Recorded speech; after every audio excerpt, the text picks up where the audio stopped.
Hollywood. For decades, it's been the land of dreams. Stars who symbolize justice, compassion, and equality.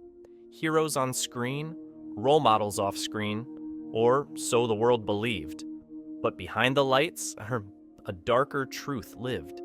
Some actors despised black people so much they refused to share the same room. Some actresses carried open hatred toward Asians. Others mocked Jews at dinner parties. Today, we're pulling back the curtain. Here are 11 old Hollywood stars whose shocking racism shattered their golden image. Number 1, Johnny Carson, the late-night gatekeeper. The man who turned The Tonight Show into America's biggest stage. If you made it to that guest chair, your career could explode overnight. But if Carson didn't like you, forget it. You were erased. Here's the shocking part. For 30 years, Carson's show almost completely shut out black artists. The numbers were so low, you could count them on one hand. Sure, Sammy Davis Jr. appeared often, but not as an equal. Insiders said he was used as a kind of shield, proof for the cameras that Carson wasn't racist. The hugs and kisses on live TV? Staged.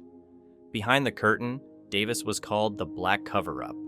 And what about Richard Pryor, the most explosive black comedian of the 70s?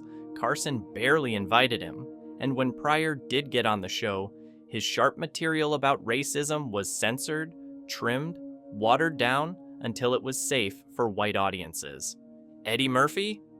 He wasn't welcomed until the late 80s, only after newspapers like the LA Times called Carson out for ignoring a changing America. And Nina Simone? This one hurts. She begged to be invited.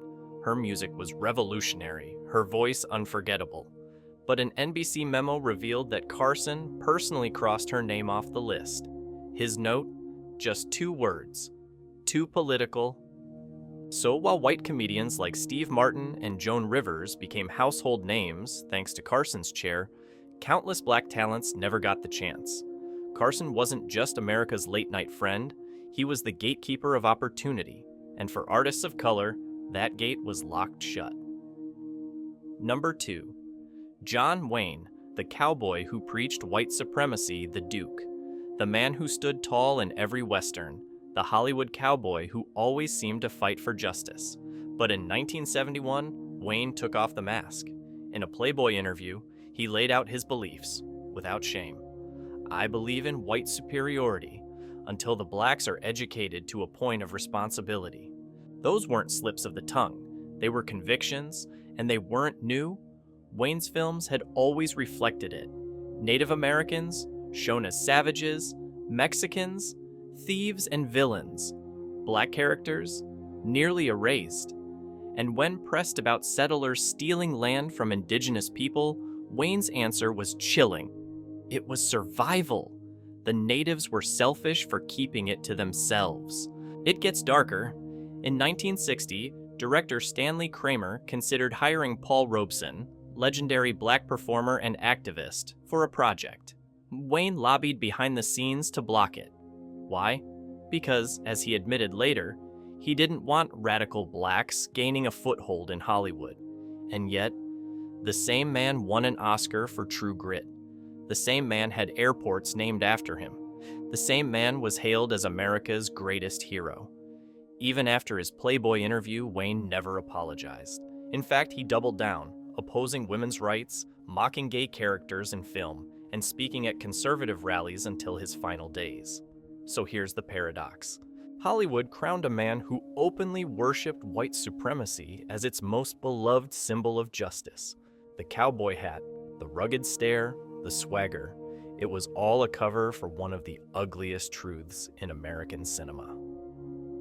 Number 3, Clark Gable, the gentleman with a venomous word, the dashing star of Gone with the Wind, the man women adored and men wanted to be, the gentleman of the silver screen. But let's strip away the tuxedo, because underneath, Gable had a habit that shocks fans to this day. He used the N-word casually, regularly, almost like it was part of his vocabulary. Hattie McDaniel, the first black actor to win an Oscar for playing Mammy in Gone with the Wind, knew the real Gable. In public, he defended her when the Academy barred her from attending the awards ceremony. But in private, McDaniel confided that Gable repeatedly called her the N-word, and he did it without hesitation. Crew members told similar stories. On set, Gable mocked black extras. He'd imitate their voices, copy their movements, and turn them into the punchline of his jokes. One day in Culver City, his remarks were so sharp that the entire room froze. But no one dared challenge him. He was too powerful. In official events, Gable played the role of fair-minded star. He opposed segregated bathrooms on set, which made headlines as proof of his progressiveness. But at Beverly Hills parties, his racist jokes brought down the house with laughter. So which was the real Clark Gable? The polished gentleman who charmed the world, or the man who, behind closed doors, used one of the ugliest words in American history like it was punctuation? Film scholars later argued that Gable's upbringing in the Midwest may have planted those habits. But here's the truth. In Hollywood, he had every chance to change, to evolve, to lead by example. Instead, he clung to the poison. And the result? The man once crowned King of Hollywood was also the king of hypocrisy. Number 4. James Stewart, America's good man. With a dark silence. To millions, he was the face of goodness. The stuttering, kind-hearted everyman in It's a Wonderful Life, and Mr. Smith Goes to Washington. He symbolized honesty, fairness, the man you'd trust to watch your kids. But on set, that mask slipped. In 1962, while filming The Man Who Shot Liberty Valance, Stewart clashed with Woody Strode, a black co-star and former athlete. Strode later revealed Stewart hurled a racial insult so cruel that the entire crew froze. Even John Ford, the famously tough director, had to step in and stop it from boiling over. And Stewart's prejudice wasn't limited to one moment. A decade later, he starred in his own TV sitcom. Producers cast a young black actor as an advisor in the show, a breakthrough for the time, but just a few episodes in, the character vanished. Why? Because Stewart allegedly demanded it. He refused to let a black man lecture his character in front of millions of viewers. Behind the scenes, Stewart grew increasingly close to FBI Director J. Edgar Hoover. Hoover saw civil rights leaders as communists, and Stewart, Hollywood's good man, quietly became an ally in that campaign, using his influence to push back against diversity in film and television. So here's the cruel irony.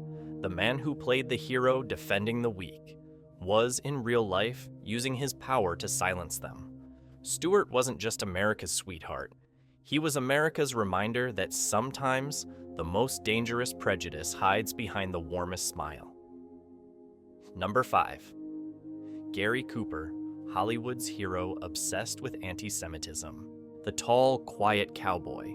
The man whose slow drawl and rugged honesty made him the symbol of integrity. High noon, Mr. Deeds goes to town. To audiences, he was incorruptible, but behind the scenes, Cooper was consumed by one obsession. Jews. He believed Jewish people were secretly controlling Hollywood. At parties in Beverly Hills, he whispered about puppet masters running the studios. Friends recalled him saying that unless Hollywood was cleaned out, the industry would lose its American soul. Writers like Ben Hegde and Clifford Odets, both Jewish, felt that suspicion daily. Hollywood corridors were filled with paranoia, and comments like Cooper's only fueled it.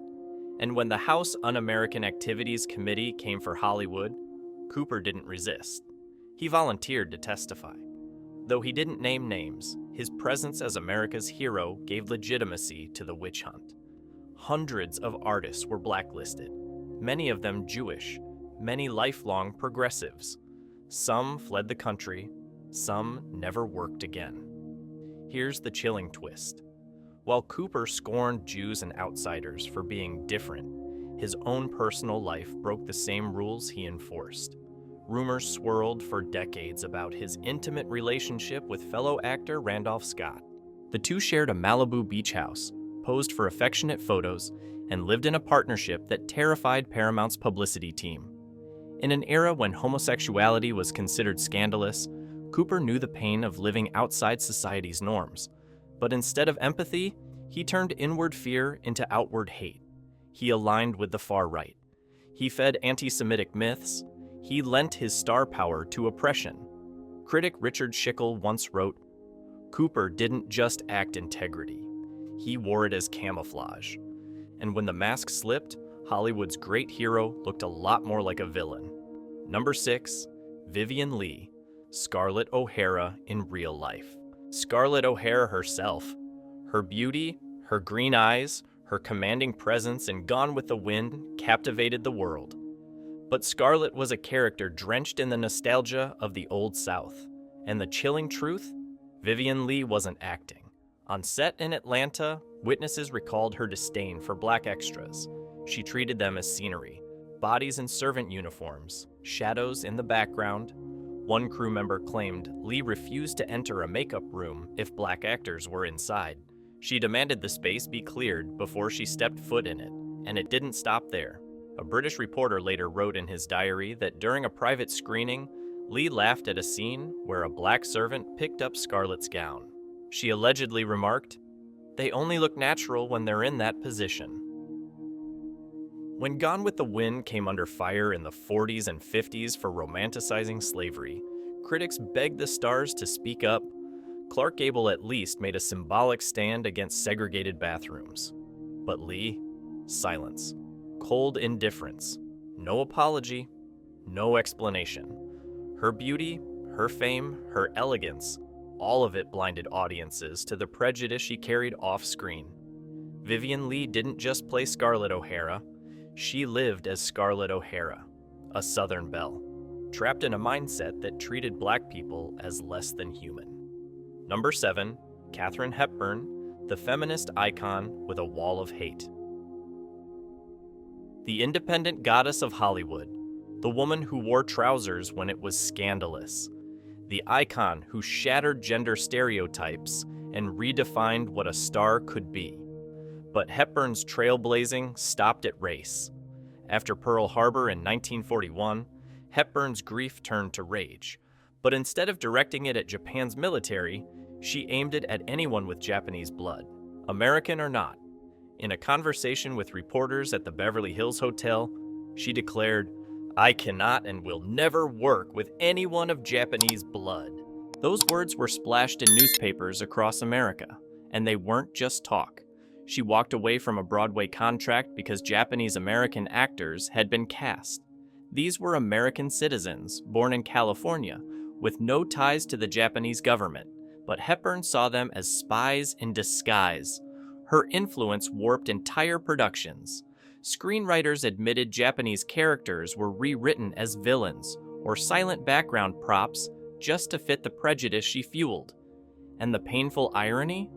Hepburn was being celebrated at the same time as a feminist icon, a symbol of freedom for women, while she slammed the door on freedom for an entire community. Later, as the civil rights movement grew, many stars tried to make amends. Hepburn never did. She stayed silent.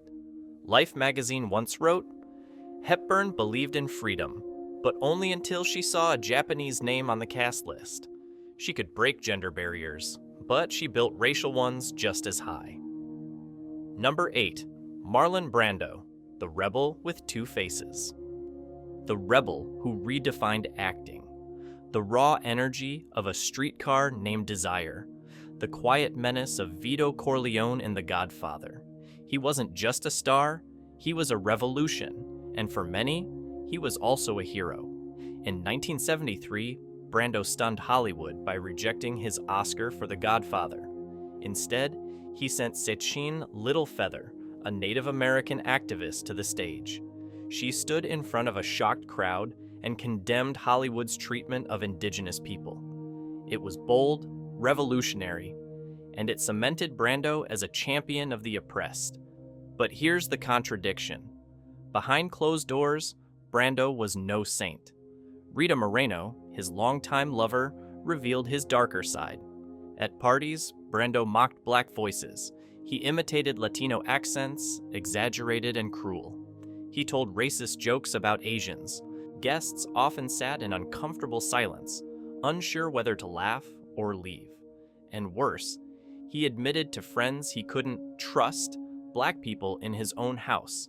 This from the same man who marched in Selma and spoke at civil rights rallies. So, who was the real Brando? The activist who risked his career for justice? Or the private man whose words betrayed the very causes he championed? Maybe both, because Brando was the ultimate performer, on stage, on screen, and even in life. A man who could make you believe he cared deeply about justice, while whispering poison when the lights went out.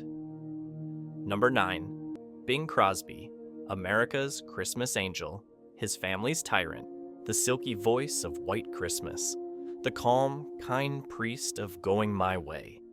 He was America's soundtrack of comfort, but to his family, he was anything but comforting. Gary Crosby, his eldest son, broke the silence years later. In his memoir, he revealed their home was a place of terror. Bing ruled with a belt in one hand and an insult on his tongue. His children grew up walking on eggshells, bracing for the next explosion. And mixed into that cruelty, racism. Gary recalled dinners where his father would slip into mocking coon voices. He'd ridicule black people for laughs, twisting their speech into caricature. He made cruel jokes about Jews and Latinos too, teaching his children, through fear, that prejudice was normal. This wasn't just at home. Crosby belonged to elite country clubs that openly banned black and Jewish members. When invited to charity events that supported immigrants, he declined. The man who sang about brotherhood and joy in every home denied it in his own life, and the irony is crushing. Every December, millions gather to hear Crosby sing about peace and goodwill, but his own family remembers a man who spread fear, bitterness, and hate. Bing Crosby wasn't the gentle father figure America adored. He was a tyrant who sang harmony for the world and discord in his home. Number 10, Charlie Chaplin, the tramp with a dark secret. The genius of silent film. The little tramp with the bowler hat and cane. The man who made the whole world laugh without speaking a single word. He was more than a comedian. He was a symbol of hope. When poverty crushed spirits in the Great Depression, Chaplin lifted them. When fascism spread across Europe, he mocked Hitler in The Great Dictator. To audiences, he was humanity's defender. But behind the smile, darkness. Chaplin had a troubling pattern. He pursued teenage girls. At 29, he married Mildred Harris. She was just 16. Later, he fell for Lita Gray, who was only 15 when they met. By 16, she was pregnant. The studio forced Chaplin to marry her to avoid scandal. Their marriage was a disaster. Court records painted a grim picture. Emotional abuse, infidelity, cruelty. Chaplin reportedly humiliated her daily. And then came Una O'Neill, daughter of playwright Eugene O'Neill. She was just 17 when she became Chaplin's fourth wife. He was 54. To the public, it was love. To critics, it was predation. And when it came to race, Chaplin wasn't immune to prejudice either. Crew members remembered his racist insults on set, tossed as casually as jokes. Despite preaching equality in his films, he mocked minorities in private. So here lies the contradiction. The man who stood against tyranny on screen was himself a tyrant in his personal life. Chaplin was a genius, yes, but he was also proof that brilliance and morality don't always walk hand in hand. Number 11, Walt Disney, the magic maker with a disturbing legacy. And then there's Walt Disney, the man who built a kingdom of dreams, the creator of Mickey Mouse, Snow White, and Disneyland, the happiest place on earth. But behind the castles and fireworks, Disney's legacy has shadows. In the 1930s, Disney reportedly mingled with pro-fascist groups. He welcomed Nazi filmmaker Leni Riefenstahl into his studio just weeks after Kristallnacht, the violent attack on Jewish communities across Germany. While the world recoiled in horror, Disney offered her a tour. Insiders claimed he mocked Jewish people behind closed doors. Animators whispered about anti-Semitic jokes, cruel stereotypes, and a boys' club culture that excluded outsiders. And the prejudice bled into his films. The Crows in Dumbo, minstrel caricatures of black men. The Happy Slaves and Song of the South, a movie so offensive Disney eventually buried it. These weren't accidents, they reflected the mindset of their maker. Even in business, Disney pushed segregation. In the early days of Disneyland, black employees were rarely given front-facing roles. Diversity was kept out of sight, hidden behind the fantasy. And yet, his name shines brighter than almost any other in entertainment history. Every child knows Mickey Mouse. Every family visits Disneyland. The Disney brand represents innocence and magic. But here's the chilling truth. Behind that magic was a man whose views and choices carried the stain of prejudice. Walt Disney didn't just build dreams. He built them on foundations of exclusion. Hollywood, a dream factory built on light and shadow. Its legends weren't always heroes. Behind the charm, many carried prejudice that shaped who was seen and who was silenced. So here's the question. When you rewatch their films, do you see the hero on screen or the truth behind the mask? If you want more untold stories from Hollywood's golden age, hit subscribe, tap the bell, and join the conversation in the comments. Because the brightest stars often hide the darkest secrets.